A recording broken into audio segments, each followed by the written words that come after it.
Shhh. Digital Media presents Part 5 and the finale of The Butterfly Dragon, What Different Eyes See, Vietnam Special Edition by Brian Joseph Johns. Trucking spilled paint. The last of the crates of paintings had been carried out by the men of the armed forces and loaded onto the back of two separate cargo trucks.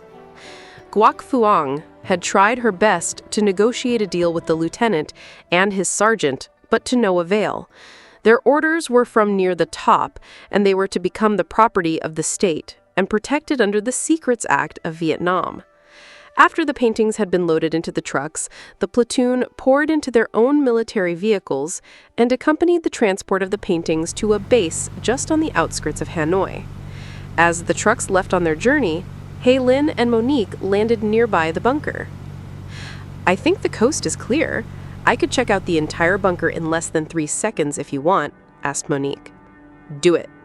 Before Hey Lin barely had the words out of her mouth, Monique was already gone. 2.5 seconds later, Monique appeared as if she'd gone nowhere. "The coast is clear. There's nobody in there. Not even the university team," Monique advised Hey Lin. "All right, let's go in and see what we can find," Hey Lin told Monique. The two of them flew quickly to the entrance of the bunker. Hey Lin made quick work of the lock and door the military had replaced, easily crushing them and ripping the hinges.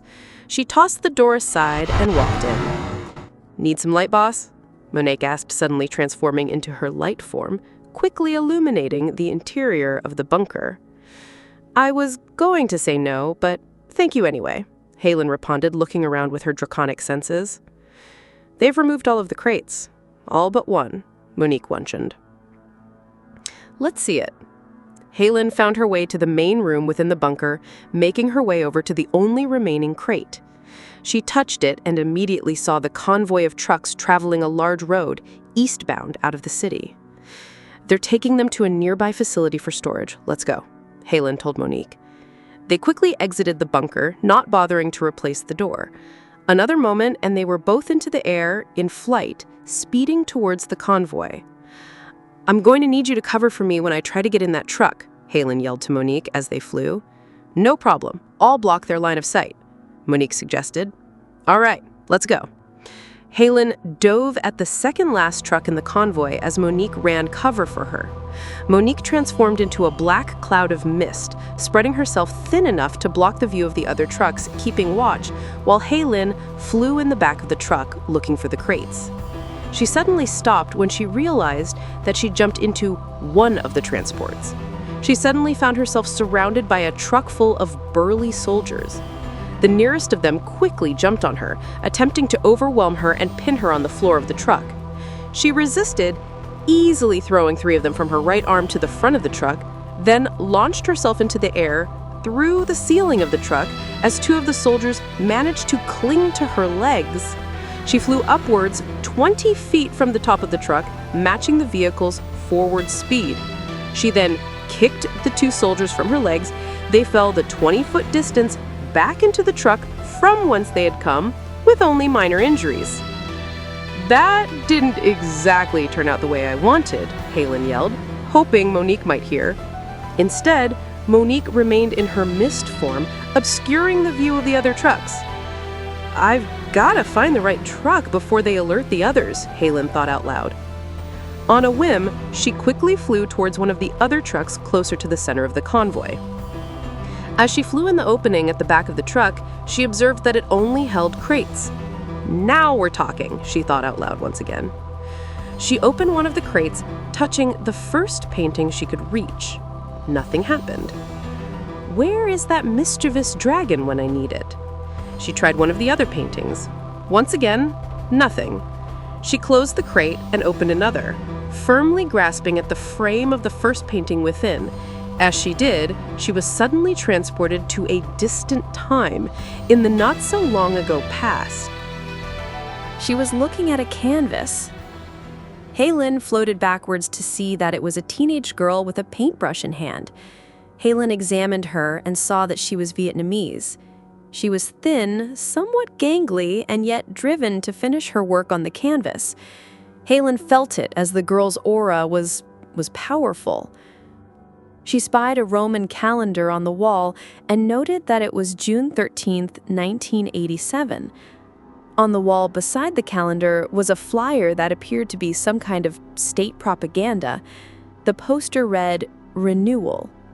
Possibly urban renewal? Her attention drifted back to the canvas. The girl began to apply the paint to the canvas, using various shades of red, some orange hues, and a prominent yellow, perhaps keeping in line with the Vietnamese flag, though what she painted was certainly more protest than it was praise. She seemed to be using her art as a form of rebellion. At that moment, a door burst open and a young man ran in the room. "We have to go! Now! Everything is arranged and we can't afford to have them wait another night," the young man pleaded with the girl.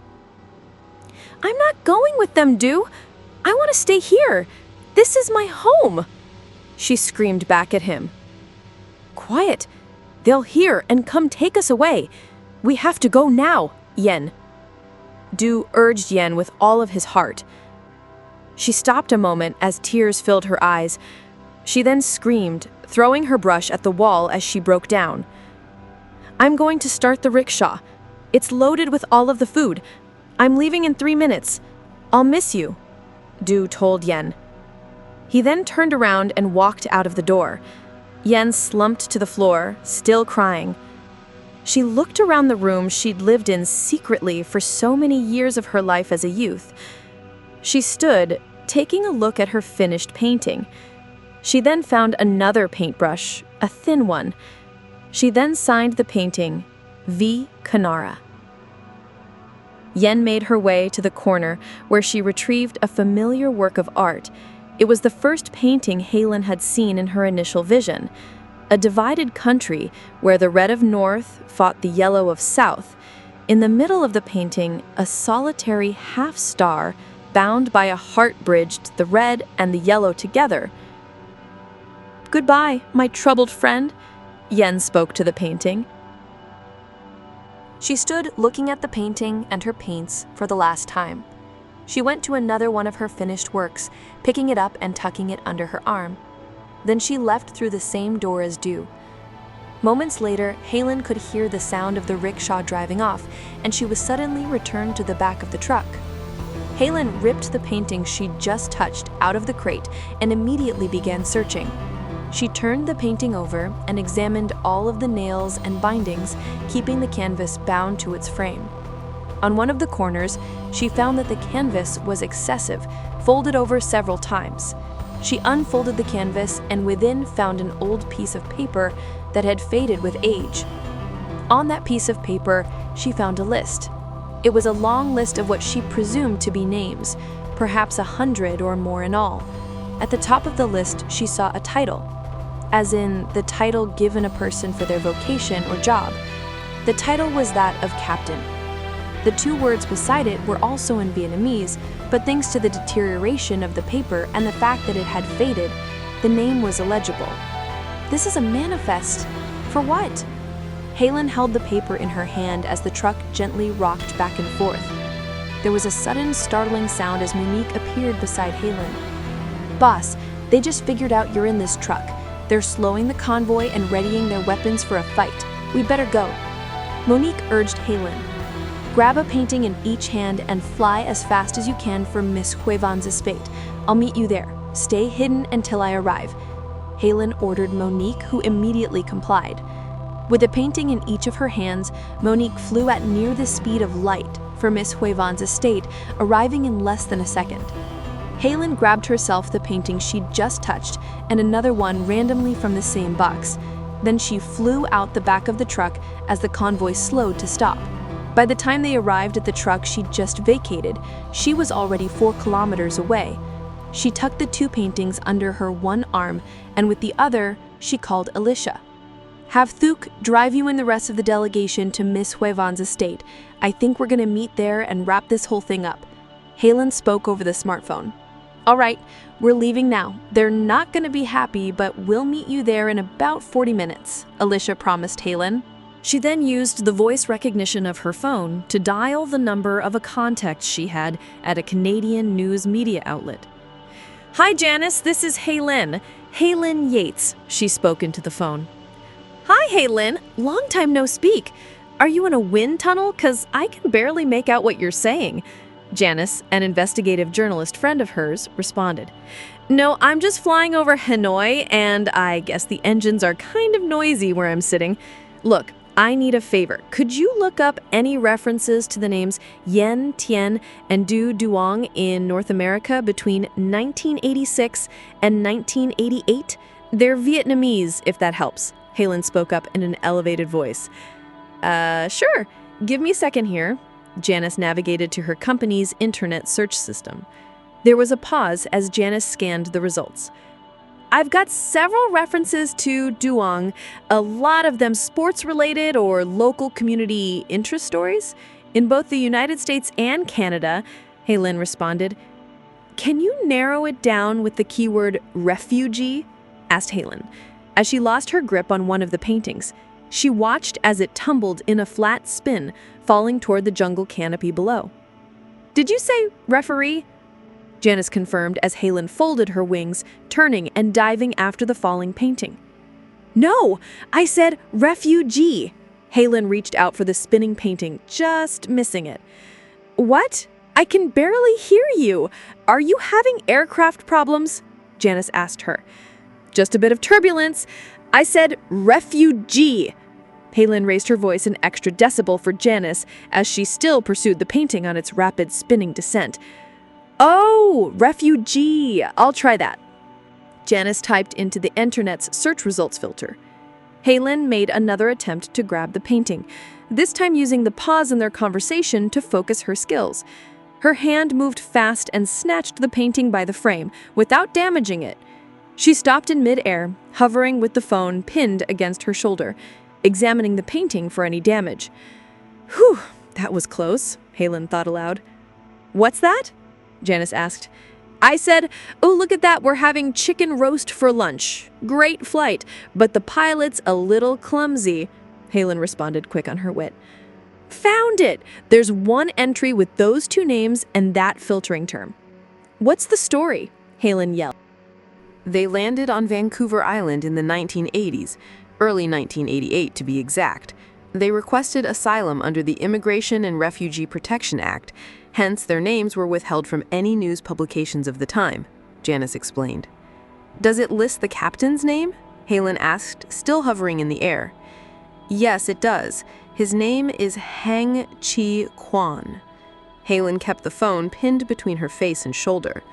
Disguise 3. That's Disguise 3, Haylin thought aloud once again. What? Janice asked Haylin. I said the drinks are free. On this flight, I mean. I never knew. Haylin covered her tracks. Are you sure that you're not a few sheets to the west right now? Janice confirmed with Haylin. No, but I owe you. On the next girls' night out, dinner and drinks are on me, Haylin responded. I'm game for that. Gotta go, our senior editor just walked in. Janice hung up the phone. Haylin relaxed her neck and her phone fell from her face and began plunging towards the ground 1,000 meters below. She immediately dove once again, speeding towards it, wondering how she was going to catch it with a painting in each hand. Here goes nothing. Haylin sped downward after the phone. As she approached it, she opened her mouth. She tightened her lips as soon as she made contact, biting the phone with her teeth. I need a head's net. She struggled to talk with the phone in her mouth. She put one of the paintings under her arm and retrieved the phone from her mouth. She then put the phone in her belt pouch and took a painting in each hand, careful not to damage them. She flew in the direction of the Oriental Jade Hotel and quickly found the van as it headed for the lonely road following the Great River. At Mystery's End, Thuc parked the D-car van in front of the estate and let his passengers out. They congregated near the front door where they were met by Nguyen, who welcomed them into the estate. We're still waiting for 2 more, Alicia told Nguyen. Haylene's obviously fashionably late, and Monique is just the fastest slowpoke in the West, Valerie remarked sarcastically and with truthful irony. Miss Huevon will see you now, Nguyen stated for them in her best English. I just said we're waiting for 2 others, Alicia reminded Nguyen. I will bring them when they arrive, Nguyen assured Alicia. Alicia looked to Valerie and then to Zhang. Time is of the essence, Nguyen continued. I suppose that we can start this off and continue when they get here, Alicia finally agreed. Nguyen led the group through the estate's myriad of rooms and restored temple chambers into the same solarium where they had initially met Miss Wen. At this time, the sun's illumination was replaced by the moon, which hung directly overhead, shining brightly through the solarium glass. Amazingly, the moon by itself managed to fully light the room, thanks to a series of cleverly devised parabolic mirrors, both convex and concave, each of which were polarized to prevent their reflecting direct sunlight during the day. Only the moon's light was embraced by their reflective qualities, and on this night, the effect was stunning. Impressive, Alicia said as she entered the room. Designed by an engineer friend of mine years ago. He works for the country's civil engineering department now. You could even say that this project was his job application, Miss Huivon stated as she stood from her perch at the table to greet her guests. We're here with some information about the case you hired us for. Alicia kept the topic on track. You've brought others with you, and it would be oh so rude not to meet them, don't you agree? Miss Huivon, she asked, almost rhetorically. Of course. This is... Alicia started the introductions before she was interrupted by Miss Huivon. Zhang Ni Wang. Mathematical genius, especially in the field of computation. A bright little girl whose straight A grades certainly made her the subject of much admiration and scorn. So sad that your mother died of cancer when you were only 13. Instead of grieving, you strive to succeed, to honor your mother. I guess that you and Alicia are more alike than you would otherwise have known. Miss Huivon began.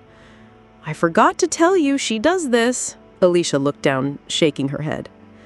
Dr. Stephen Briggs, psychologist and sociologist and a specialist in East Asian culture and history. Struggled to pay for a schooling for years, nearly declaring bankruptcy. Must have been nice to have the alumni bail you out with that cushy research job, Miss Huivon said scathingly. I earned that position fair and square, Miss Huivon. Still, it's a pleasure to meet you. Dr. Briggs kept his grace. Katya and Victor Piotr. Oh no, here we go, Victor remarked sarcastically. Katya tugged his hand. The couple who have been together since they were children. Best friends in kindergarten and grade school, and then girlfriend and boyfriend in university. Inseparable. What mystery lays beneath their seemingly flawless rise to success? Relatives and friends with the ruling party in the USSR? That must have been so hard to swallow when the Berlin Wall came down and the USSR collapsed shortly thereafter. Nobody left to protect you and ensure you had a prosperous vocation anymore? Just little Katya and Victor to fend for themselves in this harsh world. Ironically, you found your fortune in feces. Miss Huivon laid them bare. You have no idea how difficult it was for us at that time. For our parents, Victor tensed. Victor, it's all right. She's been through the mill too. It's like a test, Katya urged Victor to hang on. A pleasure to meet you, Miss Huivon, Victor said, somewhat scornfully. Yes, it is a pleasure, Katya added. Last but not least, and certainly the most mysterious of all, Linda Delmore, Miss Huivon stated as if savoring the moment. Take your best shot, Linda dared Miss Huivon. According to court logs, that's one of the very things you said to your ex on the night you ejected him from your shared home. Oh, so confrontational and competitive. You always had to be the best at everything. If one or more people wanted something, you had to have it more so than they. Yet you never understood yourself and what you truly wanted in life. That's why your marriage failed. You were in a perpetual competition with your own husband, working with him at the same company and competing for the attention and admiration of the employees and clients both. If he got a raise, then you had to get more than him. You even brought those traits with you to Vietnam, as I'm sure that Zhang will agree, seeing as you both want the same thing. Yet her desire is sincere, and yours is simply because she wants it. I think they call people like that sociopaths. Miss Huet Van stripped Linda to the bone. That was pretty good. You definitely hit me. Though the court battle with my ex-husband was a bit more intimidating, you certainly have a way with words, as much so as I have a way with sarcasm. By the way, pleased to meet you, Miss Huet Van. Linda's bottom lip quivered as she neared the brink of tears. With all of you digging into the very depths of my personal life, some of my most treasured and intimate memories in life, it is the least that I can do to lay you bare, return you to your own humility, something I'm sure that Linda left behind long ago. Miss Huet Van finished with her. There was a moment of most uncomfortable silence. Finally, we come to Professor Bryce Maxwell. Esteemed quantum physicist, quantum biologist, an accomplished jazz piano player, a charismatic celebrity in his own right, an icon to many of his students and peers, and yet one who struggled a difficult path. He came from a family with little money and few connections and grew up on a farm in the midst of farming community on the outskirts of Toronto. His family moved into rural parts of the city, and during his high school years, he was forced to pay sponsorship for esteemed blood or lineage by bullies in a cruel and yet hidden system of social hierarchy operating amidst even the most advanced Western societies. He strived and succeeded in high school, though it would seem that Bryce risked falling for his own iconification, and yet his high school sweetheart and wife, Wendy, would keep him balanced in ego and humility. Let me ask you this, Bryce. Were you a party to Sylvia Upadhyay's downfall and social smothering in life? You remember her, don't you? Fellow researcher with whom you worked on the project that found her ejected from both the physics and medical community? Alicia's other hero. Ms. Huet Van began her lecture. Dr. Upadhyaya was a most gracious lady and certainly one of the most forward thinkers I've ever met. Some of her concepts regarding the placebo effect and its relationship to the Schrödinger equation are nothing short of remarkable. Although my influence may have delayed her downfall, had I stepped in fully, I would have ended up in a similar fate to her, dropped by all research channels and disregarded by my peers, purposefully forgotten, like a disregarded memory.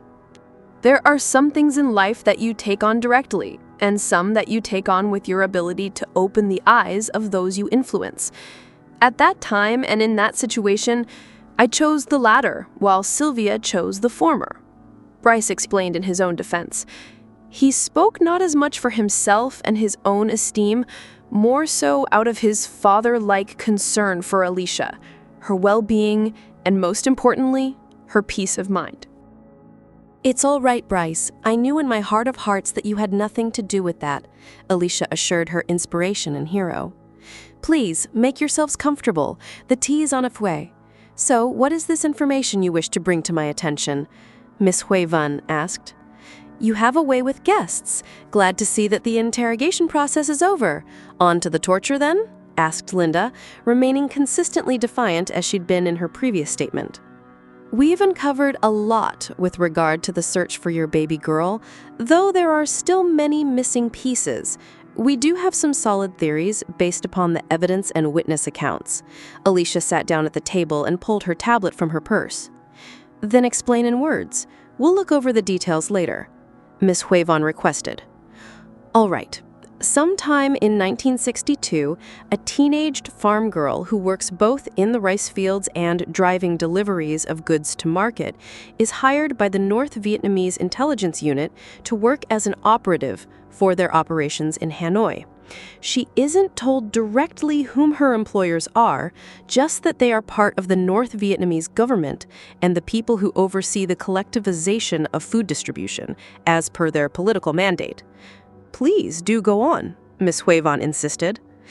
They ensure that their delivery route leads through a series of markets in Hanoi they're targeting as part of their counterinsurgency program. They even tell this delivery girl where and when to stop for lunch, giving her a different break location each time, Alicia explained. Interesting, Miss Huet Van responded. Their planning pays off, and this girl is approached by another girl who befriends her in 1967. After checking out the delivery girl thoroughly, she eventually gives the okay to a man we'll call Disguise 3 to meet the delivery girl, now 22, at one of her lunch stops. They eventually meet and become friends and then lovers. Disguise 3 eventually talks the girl into giving him one of the fruits she's carrying to the last trip on her daily schedule, indicating that this fruit will always have incisions on its top and bottom. She agrees. Shocked the first time she examines the fruit, she finds his description that upon examination, it contains a paper message on waterproof paper. Alicia continued her explanation. "This is a very interesting story," Miss Wayvun responded. The intelligence unit, having kept an eye on her, bring her in for questioning. They tell her that she's at risk of losing her job and that the delivery company will turn her family in as South Vietnamese spies. They use that to strong-arm her into working for them. They tell her that they'll give her a fruit with a fake message hidden inside, and that she is to give Disguise 3 that fruit, while she keeps the fruit with the real message hidden in her dashboard basket, giving it to the foreman at the last stop on her delivery manifest, Alicia uncovered, and Miss Hui Vun nodded. This ruse works, and Disguise 3 is fed false intelligence as the North Vietnamese intelligence unit determines that he's working for the Americans who are funding the South Vietnamese war effort, supplying troops and engaged in an extensive bombing and air campaign. The NVIU began analyzing the structure of Disguise 3's insurgent network. Alicia continued their hypothesis. In 1971, they initiate a sting operation, where they corner Disguise 3 on a bridge. During a shootout, Disguise 3 is shot, falls off the bridge, and dies hitting the water or sometime thereafter. The delivery girl is found having fled to a local rice farm. She's detained and found to be pregnant. They let her carry the child to term, and upon giving birth, they take the child from the delivery girl, setting her free to continue working on the same farm. The NVIU's success in feeding false intelligence to the enemy and dismantling Disguise 3's network results in serious gains for the war effort. The state, wanting to avoid the bad publicity of having used the girl this way, instead decides to make her into a hero of the regime, Ho Chi Minh's Communist Party, giving her the credit she deserves for her part in taking down Disguise 3's network and dissolving the American intelligence effort in Hanoi. They give a one-time bursary of millions in payment for her work, making her sign documents that if she reveals the truth about how she was pressured into taking on that role for the NVIU, she would be tried and executed. She agrees, accepting the immense responsibility thrust upon her, and decides to do good with her power and influence, building her own empire. Alicia uncovered for Miss Hui Vun. "You've certainly unraveled the mystery of my story, but you've revealed nothing of what you've learned of my baby girl," Miss Huevun said sternly. "Your baby girl was a painter. She loves art and painting. She did from a young age, where she was raised in a state-run nursery and kept away from you," Zhang continued. "Go on, Zhang," Miss Huevun urged the mathematician. "She somehow escaped from the nursery, or when she was a bit older, from a state-run school. From there, she used her artistic talent as a political statement against the divisions in Vietnamese society at that time, and the fact that most people were starving as a result of collectivization and communist rule." Zhang painted her own picture for Miss Huevun. "There are some elements of your theory that might be true," Miss Huevun agreed skeptically. "Somewhere along the line, she died or was murdered. Her paintings were confiscated by the state and held as state secrets while she was erased from the public memory in attempt to quell the divisions in Vietnamese society. That's why the paintings were stored in the bunker we found. They were buried from the public's view. Even the first painting was kept in the cold storage at the university because it's a part of history that most want to keep buried." Zhang detailed her hypothesis. "Not bad. You know, you really should start up your own thing." Scooby-Doo has nothing on any of you. You really seem to be good at this. But you did miss a few minor details, the alleged company man said, as he walked into the room, a submachine gun in his hand, and aimed at the group of them. 3 other men followed behind him, each with their own similar firearms. "Oh no, not with the guns again," Valerie smirked, somewhat unimpressed. "Valerie, there's too many people here at risk. Don't try anything," Alicia urged Valerie quietly. "What details are those?" Miss Huevon asked, seemingly unfazed or perturbed by the men and their guns.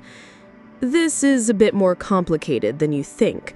It's probably a bit too much for you to wrap your head around," the alleged company man explained.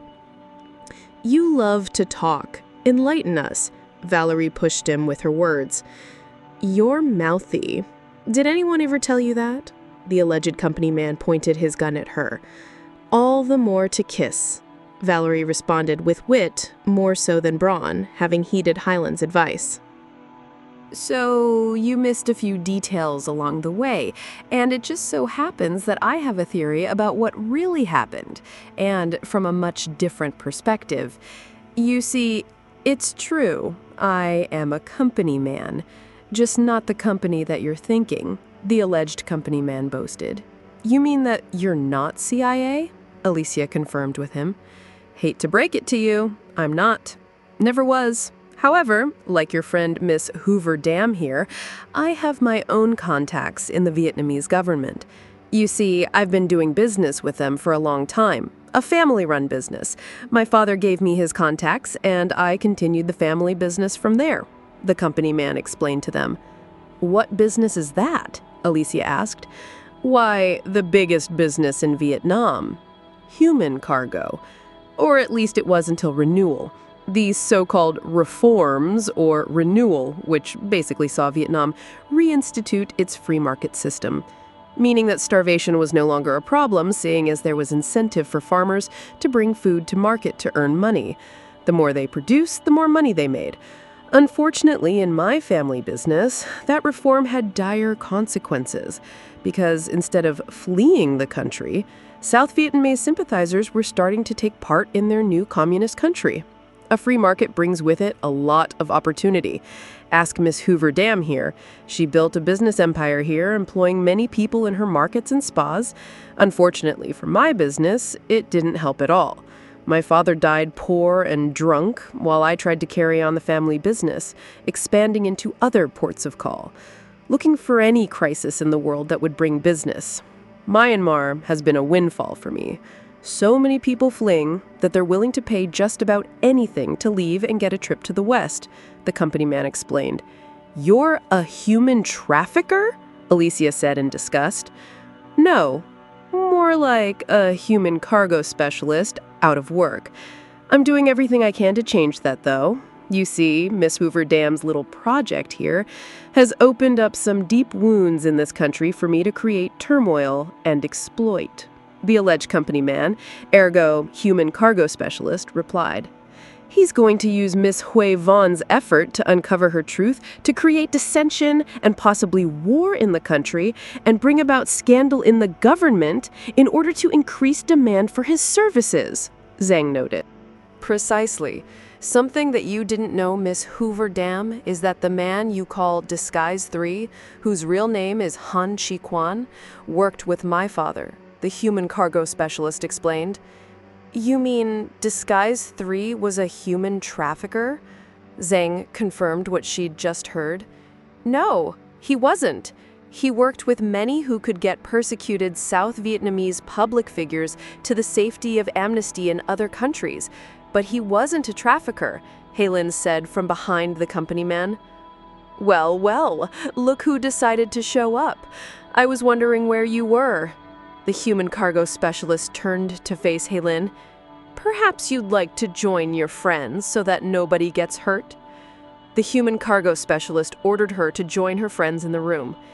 "He's played us all," Halen said in realization. "Fast forward to the part after that. We're already there," Valerie responded sarcastically. A very old man stepped out from behind Miss Hui Wan. He was at least 20 years Miss Hui Wan's senior. Meet Giang Quy, the former North Vietnamese Intelligence Unit's tactical team commander. He worked with them during the mid-1960s through to the mid-1970s. Miss Hui Wan introduced the new arrival. "We have a regular party going here, a bash at the seniors' home." The human cargo specialist scolded them. "This man is a fool," Giang said firmly in an elderly voice. "Old man, you're knocking on death's door in more ways than one," the human cargo specialist said. "That's the man that shot Disguise 3, Halen accused Giang. "You mean Han Chi Quan," the human cargo specialist said.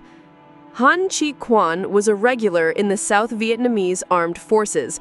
He was picked by the Americans for his unique skill set to work as an operative for their intelligence unit in Hanoi, being a native of Vietnam and being fluent in a number of regional languages, including English.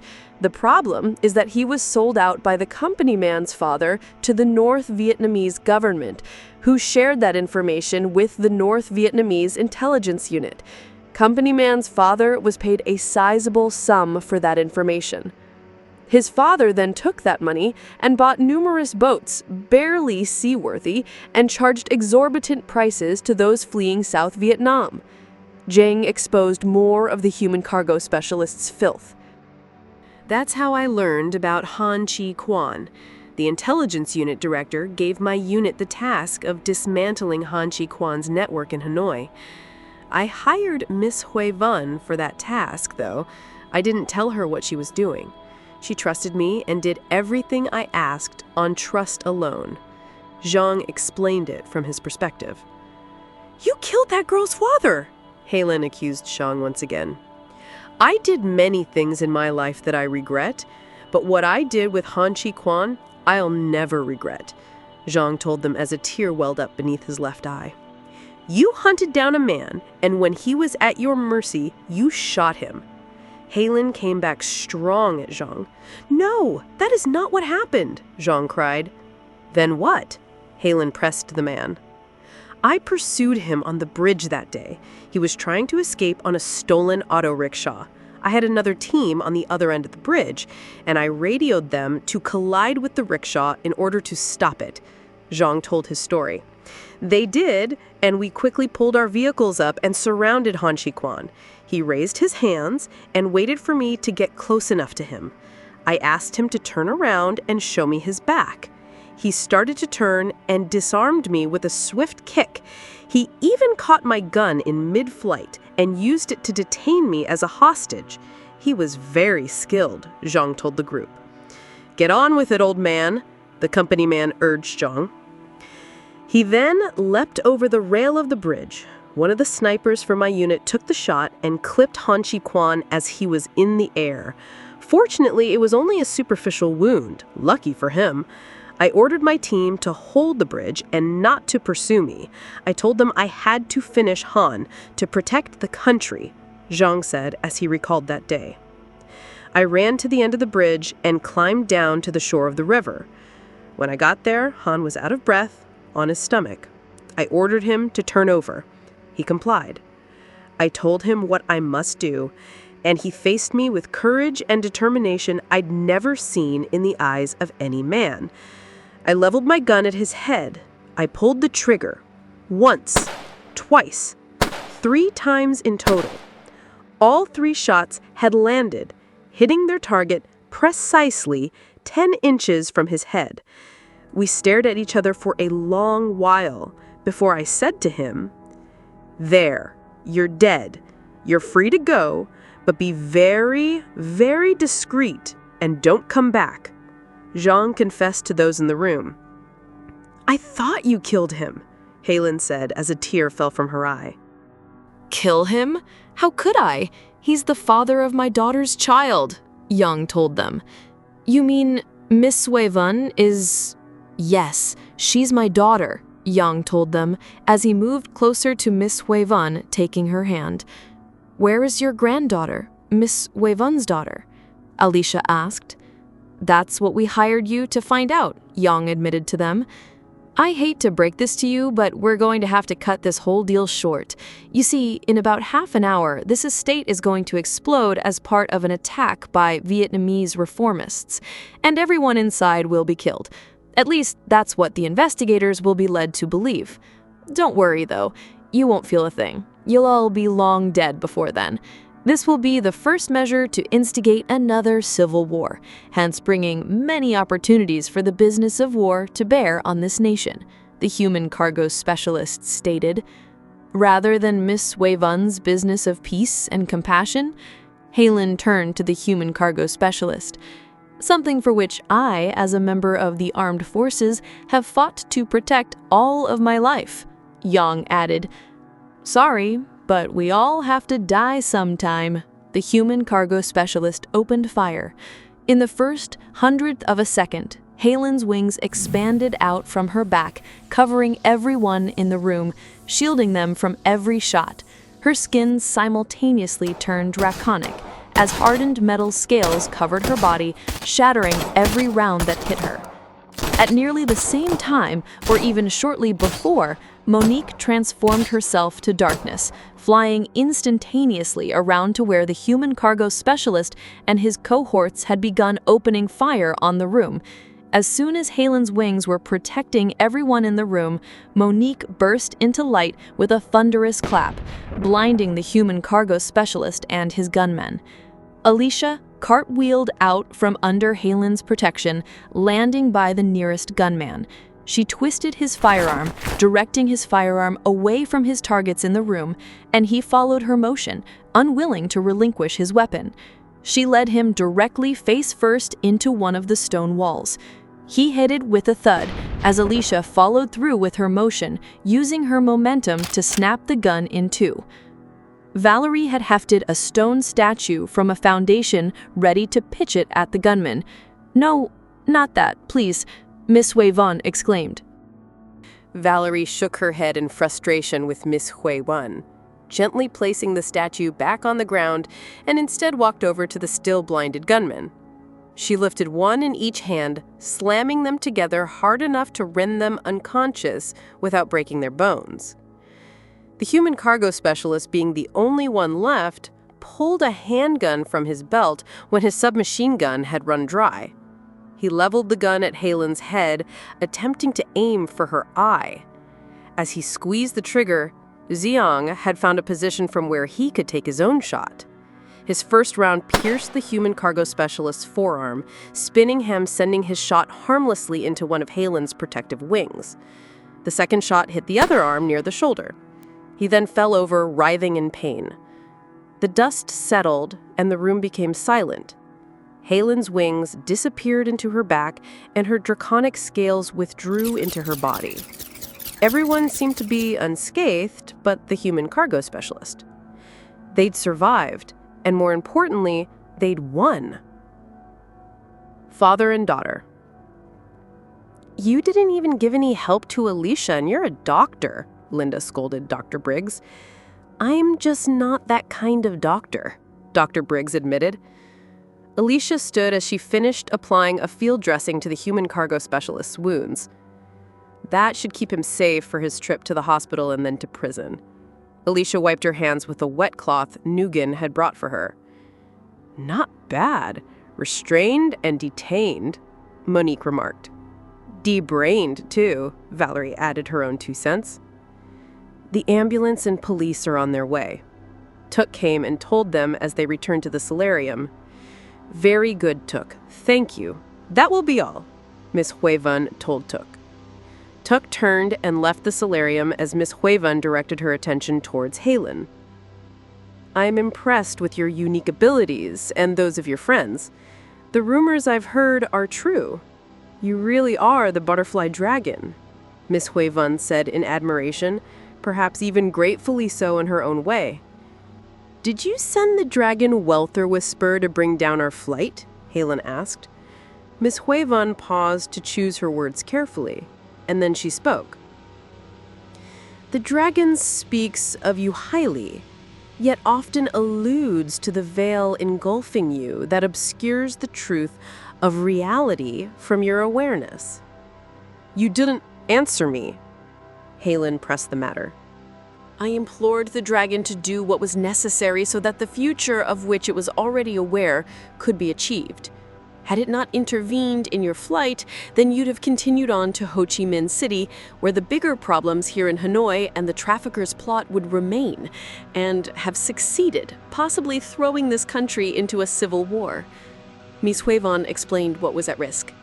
You risked all of those innocent lives, Halen accused her. Those and many other lives would have been lost had the traffickers' plot been allowed to see completion. The dragon did what it thought was necessary to bring you to bear on that problem, Miss Huevon corrected Halen. It would never do that, Halen defended. It would seem that veil of naivety is obscuring you now. Well, there would spiz of the dragon kind, and there are only two remaining. They are the universe and beyond it. They are what you'd refer to as the yin and the yang. Don't mistake Weltherwisp's whimsical nature as any kind of devotion to humankind. It is just playing out what it already knows. For Weltherwisp is cursed with the knowledge of reverse progression. You see, much like the legends of old, Weltherwisp was born at the end of the universe and all that is. At the end of time. It ages backwards, remembering the future, the same way that we remember the past. As instruments of yin-yang, the two dragons ensure that the past and the future occurred the way their memories perceived those two states of time. You are a fool to think that Weltherwisp holds any loyalty to humanity, for it is more like a force of nature and the universe itself. A tsunami doesn't stop and cry over the lives it takes, any more than a hurricane stops to ponder the meaning of life after having destroyed the coast. The water of tears are solely those of humanity. Miss Huevon explained the facts to Halen. You're lying. Jinhua would have told me. Halen receded, unable to believe her. Jinhua and I are one and the same, and there are many like us. Consider us to be envoys between the will of the universe, the dragons who carry out that will, and humanity. Without us, the world would be crushed in the teetering of imbalance, crushed by the ever-competing forces of yin-yang. We have our role, you have yours. You are just jaded by the fact that you are learning that you're part of a much greater fold, one that has been obscured behind the veil of your naivety and inexperience, perhaps even the failings of your ego. Miss Huevon laid her bare. I will seek out Jinhua again and discuss this with her. However, I do accept your gracious apology for putting those lives at risk. Halen stood her ground, adding a thick serving of sarcasm. There was a moment of silence, where others less experienced may have succumbed to tension and even aggression. Instead, the two women just stared at each other, perhaps bounded equally by scorn and a mutual respect for each other. Now there's the matter of my daughter, Miss Huevon asked Halen as she joined the group in the solarium. Halen paused a moment before she moved to retrieve the paintings she and Monique had carried to the estate. These are paintings painted by your daughter. When she left her secret residence in Hanoi in the mid-1980s, she took one of her paintings with her. When she arrived at the port of her departure, she took a rough handwritten copy of the ship's manifest and hid it in that painting. She then gave the painting to one of the yeomans at the port. That painting was eventually sold by the yeoman and then confiscated by the authorities, who reunited it with the remainder of her works, which were now hidden in a locked bunker. The same manifest I have here for you to see. If you look closely, the faded name at the top is Han Chi Quan. He's listed as the captain. Halen handed the manifest to Miss Huevon, who examined it carefully. They set sail for North America in 1987 on the most seaworthy vessel any of the refugees had ever ridden in their attempt to find the solace they were so desperately seeking since the 1960s. Men like the human cargo specialist tried to exploit them for it. What we found is that Han Chi Quan and your daughter Yen Tian Quan landed off the coast of British Columbia in early 1988. perhaps the last of the refugees from Vietnam. Like many others, they settled in Canada and began again from absolutely nothing, Helen told Miss Hui Ven. There are people who come to the West seeking a new life and a new beginning from trying circumstances, whose travels and sometimes even future marriage partners are provided by someone who offers such a service in protection of those taking the chance of such a voyage. But what human cargo specialists did was a disgusting exploitation of human beings. Nonetheless, Han Chi-Kwan managed to get your daughter safely to Canada to begin again. Helen finished explaining the destiny of Miss Hui Ven's daughter. Miss Hui Ven was quiet for a moment. Her eyes glazed, but no tears came.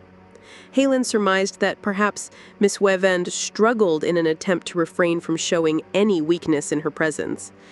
Your daughter is a resident in Canada and still lives there to this day with her father, your lover, Han Chi-Kwan. Helen finished presenting her findings and urged the others to leave the room. I've made arrangements for the donation you requested I make upon the successful completion of this investigation.